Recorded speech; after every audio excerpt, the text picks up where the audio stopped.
Alrighty, welcome back to your favourite Suzuki Restoration on YouTube. In the last video, it ended with a little bit of a solemn thing. If you haven't watched it, I'll link it down below. We finally got it out for a drive. Long story short, we blew a hole in cylinder number 2. Compression absolutely 0. Other pistons 110 psi, which I still think is a little bit low. Not entirely certain. So I kind of went, I'll have to look for another motor somewhere, see what I can do. Long story short, ended up finding a place that actually had a motor for me and probably another 2 or 3 and picked this puppy up. Now I've already ripped all the yucky stuff off it that I don't need. And yeah, we're going to throw this back in this weekend. I'm fairly certain it's got comp because it's got, when you turn it over, it's got 3 little foops or whatever you call it. Basically what's going to happen is, first things first, I'm going to wire brush this down, paint it with some engine enamel paint. Not the aluminium parts, just the cast iron parts. And then I'm going to rip everything out of this engine bay, take all the good bits off that motor and put it on this motor. I've got a brand new water pump in that one, I'd like that in this. I'll flush this with water as well. All little things like that. And then we'll pop this back in. I don't know how long it's going to take. I've allocated a weekend for it. I think I can do it in less. And then we'll hopefully try to drive it again. I've also got a window and window channel for the passenger side. I do have a window, but I don't have the channel. At some point, someone's taken it out, but I finally got one, managed to actually get one from the same guys that I got this off. So that's pretty much the 2 things that I needed to finish this car, apart from install the headliner. And then this car's done. There's still mods and stuff I want to do after the fact, but to get it on the road and done, these are now the 2 things that I need to do. So yeah, I've got everything to go on. Happy days, la-di-da. Let's get into it. It'll probably just be a bunch of time lapses, but I know people these days like time lapses because it's satisfying and whatnot. So yeah, we're going to get into it. We're going to clean this one up, and then we are going to take all the stuff off that, rip it out, pop it in here, and continue on.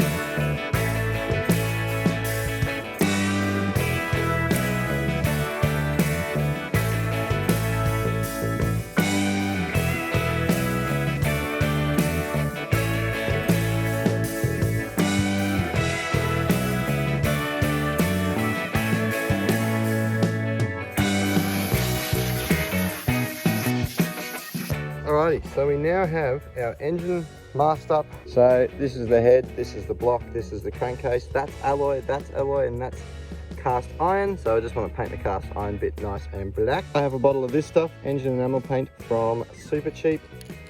That's what I'm going to paint it with. So we're going to paint it.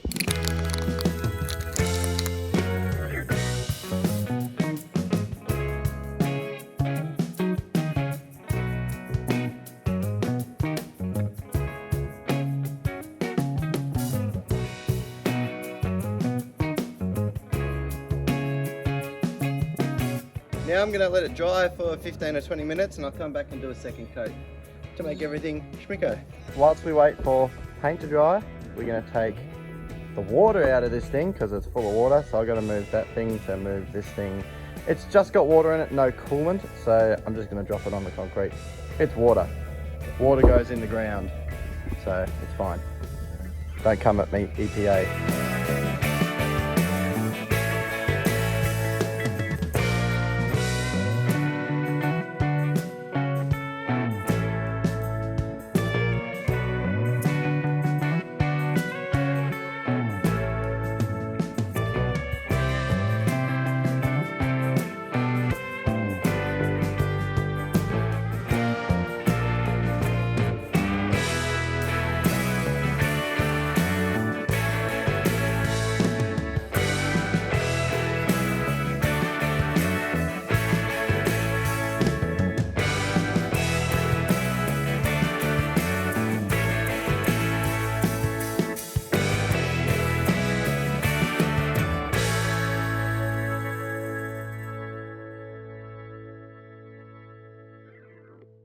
now that we have our radiator removed, I want to remove this fan next.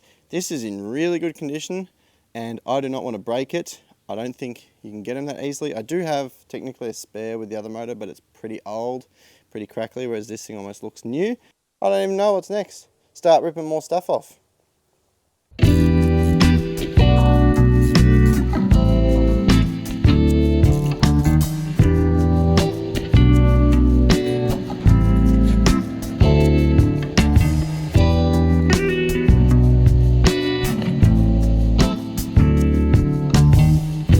We have our hoses out and all the wet stuff is done. So I'm going to move this back inside now and start ripping everything else out.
Carburetor. My hope is that I do not have to pull it out. I know I'll have to remove the accelerator cable, but that's very simple. That's just 2 Phillips head screws. But I'm hoping that I can just remove the accelerator cable, undo it, and then just pull it over here and zip tie it to the oil galley, whatever it's called. Fingers crossed I can do that. If not, I'll just pull it out. It's not that hard to pull out.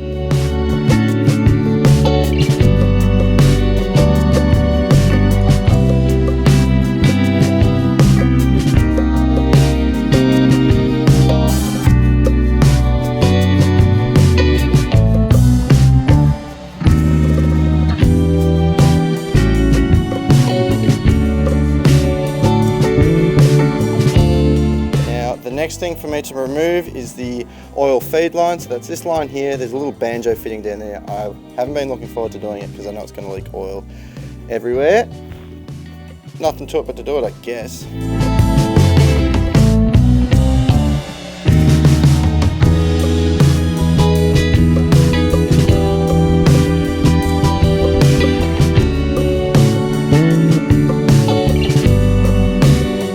As far as I am aware and concerned, I believe that is everything connected to the engine is now disconnected, to the body, to the engine, blah, blah, blah. There's still a few things I want to pull off this. This has got a brand new water pump, or at least it was brand new when I installed it. So I'd like to put this on the other engine, change the pump over for the oil as well, because this one's nice and clean and looks a bit nicer than the other one. Just 4 bolts or 6, no, 4. I think it's 4 that holds the engine on to the transmission, and then 4 underneath that holds it to the subframe, crossmember, or whatever the heck it is. Don't know the Suzuki terminology. And then the engine should come out. I think we're just going to actually lift it out like strong people do. Is that what we're going to do? Yeah. So that'll be fun. It'll be fun to watch. Dad and I both at the gym, so we should be right.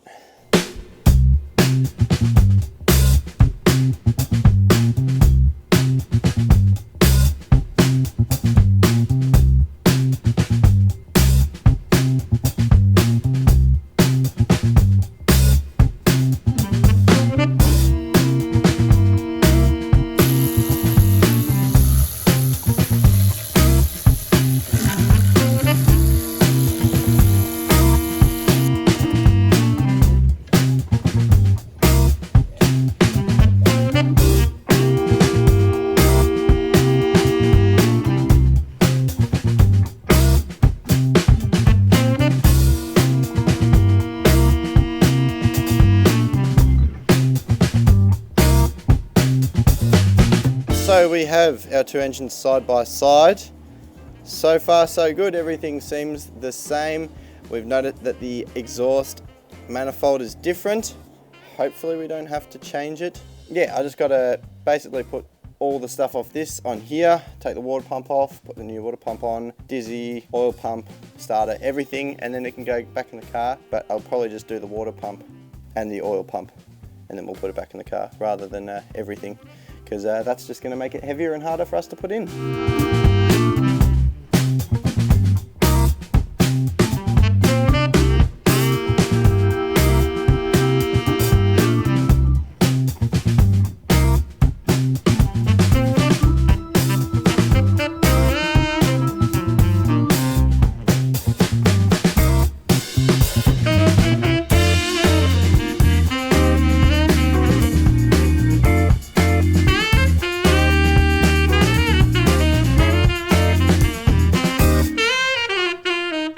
So I kind of skipped ahead because I'm an idiot, but that is a motor that supposedly has compression in all three cylinders, and it is now mounted.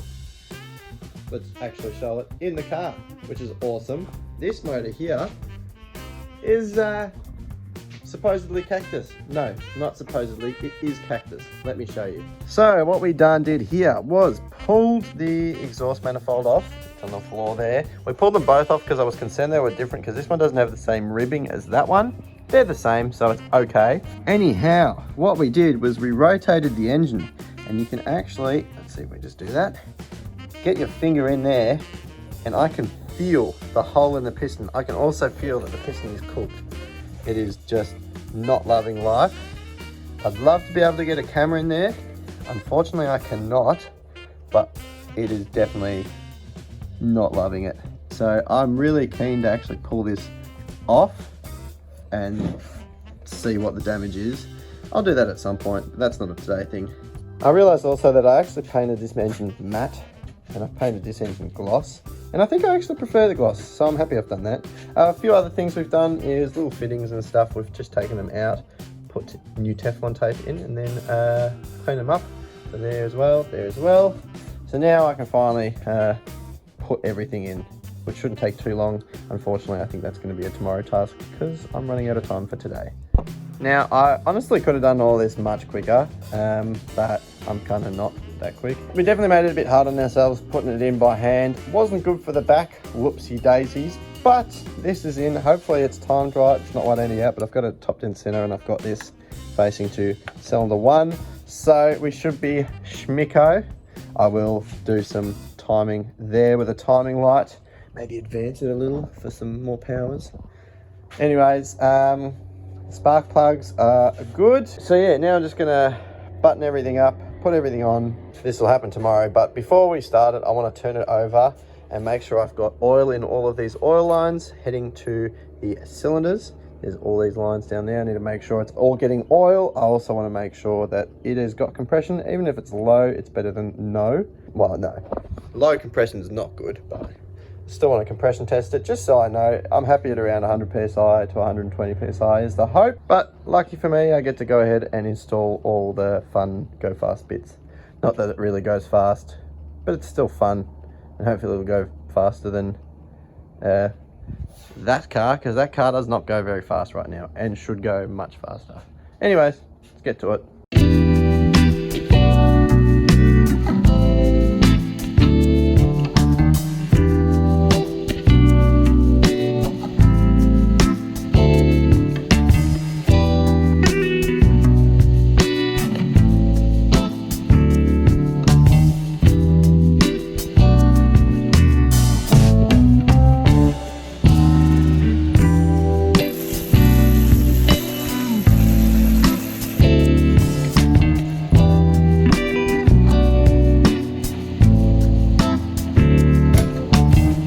Alrighty, so as far as I'm aware, I think I've got everything back on the engine. I've got all the hoses in, wiring is in, everything's plugged in. Is it? Yeah, everything's plugged in. Carburetor's in, choke cable's in, accelerator's in. Detach the leads and do a compression test first. The exhaust, I just need to do one more stud on the exhaust. I realise I haven't done that until now. Need to time it still so the dizzy will stay loose for now. I could have gotten it 180 off or something like that. I'm fairly certain it's right. Radiator, hoses, heater hoses, water pump hoses, all water hoses are in. I just did a little bit of RTV sealant, a smidge in everything. Just because some of these hoses, the diameters are a bit too big, but it's all I could really get. So just to try and seal all that stuff up, because I did have 1 or 2 water leaks, just small ones, but I'd rather have none.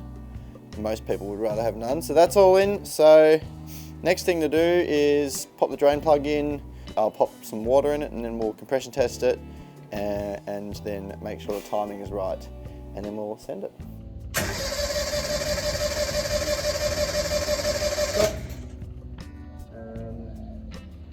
116. Good. That's better. Better than what we had. Good.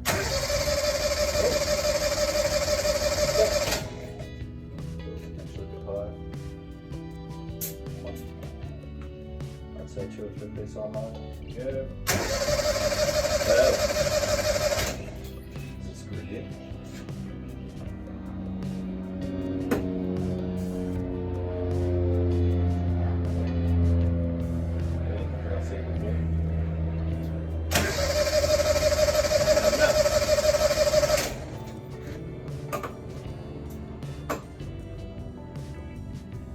Almost perfect.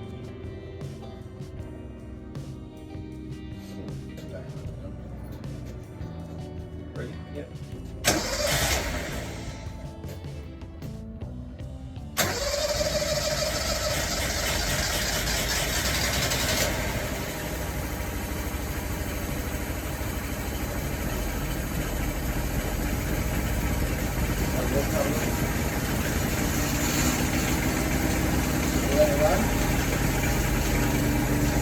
So it's got fuel down. Nothing through that.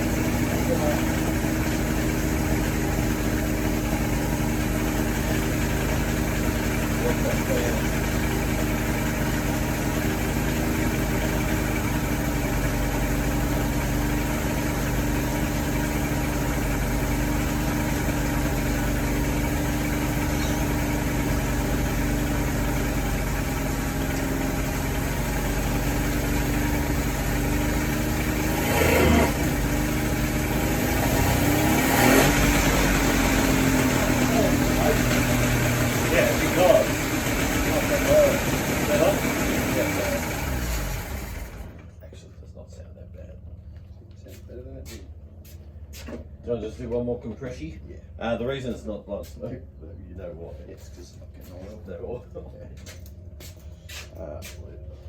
Ready? Yep.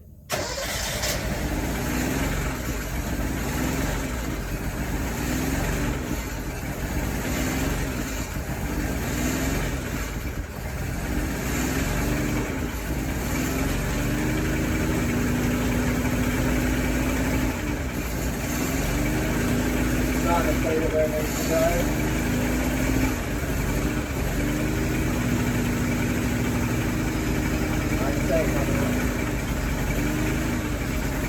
Probably another one inside. I can see it moving back.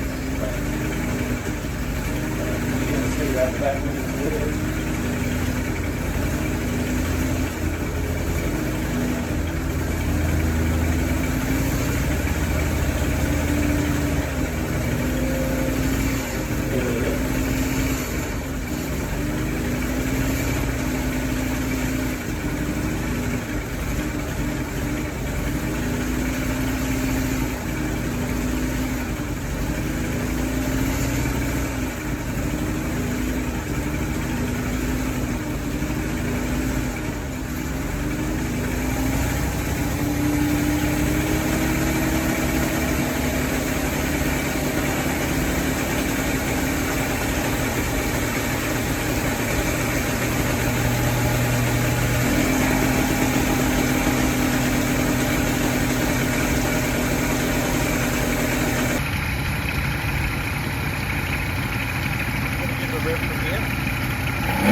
I'm just going to start this car for you.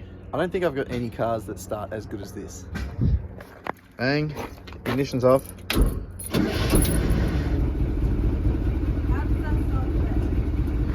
Starts better than that car, starts better than all those cars, and definitely starts better than those two cars. Alrighty, it works. It actually works. It drives. We've driven it up and down the street. It still has very squeaky brakes, so we still have to bed the rear. It's just the rear's in. The fronts are fine. It actually has power. Last time it did not feel like it had power, and we're kind of like, oh, is that it? Whereas now we can go faster than 40. Last time we couldn't really get up above 40. So buttoned everything in there up. We're gonna get a permit and drive it around for a little bit now. Just test drive it, see if it's gonna blow up or what. Then, yeah, the motor is hurt, or the motor is not 100%, but now that the timing is right and everything is right, it drives much better. There is every chance that we're going to have to repeat this process again, but luckily this motor and where we've got it from, there is, I think, another 4 available. So, worst case scenario, we spend a few bob and spend a weekend and repeat this process all again. Now that I've done it once, I can definitely do it again, and I can do it quicker next time, if that makes sense. So yeah, it's unfortunate. There was no real way. We could have tested it, but we didn't really before picking it up, because we were kind of like, oh, new motor, how good's this? But it drives, and that is all we want for now. So we're going to go drive it, actually drive it for real this time. And see how we go. Okay, so we have a finished Suzuki. Now, finished with air quotes. There's always extra things and little things you'd like to do after it, but you can see we have got it registered. It is registered and roadworthy and on the road. Now, the only things I had to do for the roadworthy is put some standard lights in it, because Vic roads obviously don't really like these LED lights. And then I had to put some little flares on because we had a bit of tyre poke on one side. Otherwise, this car passed it with flying colours really. Everything underneath is Mickey Moo, or whatever it is, which is both a surprise and not a surprise. It's a surprise because I did everything, well, me and Dad did everything. So it's like, oh, holy crap, something we did actually worked. And you can feel it when you're driving it. It actually feels really put together. It brakes well. Right now the brakes need to be readjusted after the roadworthy, because I think they kind of pulled it all apart and had a look in there. And throughout that I might as well just bleed the brakes again, top up fluids, check fluids everywhere. We've got brand new fluids in all the diffs, gearbox, transfer case. It's now topped up with water, coolant, fresh engine. Obviously this engine is hurt. Everything is done. Underneath, everything is done. It is all good and ready to go. Which brings me to a good time to announce this. This car will be displayed at the Victorian 4x4 Show and Shine in Rosedale. Now, it's going to be its first real kind of public outing for people to see it. This car is not perfect in any way. The bodywork is pretty crap. I blame myself for that. I'm the only one to blame. However, everything else is kind of cool. We've been lucky enough to actually get into the Type 2, which is like the Show and Shine rigs category, the special rigs. Or I think it's called speciality rigs or whatever. Which is really cool. So we're going to have it there in Rosedale, the Vic 4x4 Show and Shine on the 22nd of November. Come down, say g'day, have a look, tell me where I mucked up, tell me what you like. Either way, I will be there and this car will be there, and I might have the Ford Mav there as well. But that's kind of like the sign off almost for the series, really. We've actually finished it. It is done. I still obviously want to do a few things, so there'll be a video at some point about what I want to do next, but it's done. It's on the road and driving. Crazy. Actually crazy. I don't know. I've never done something like this to a car before, so to do it and to complete it is pretty cool. I'm pretty happy with it. So for those of you who have watched from the first video, thank you very much. I hope you've enjoyed the series. For those of you that have just jumped in now, there is a whole playlist on YouTube.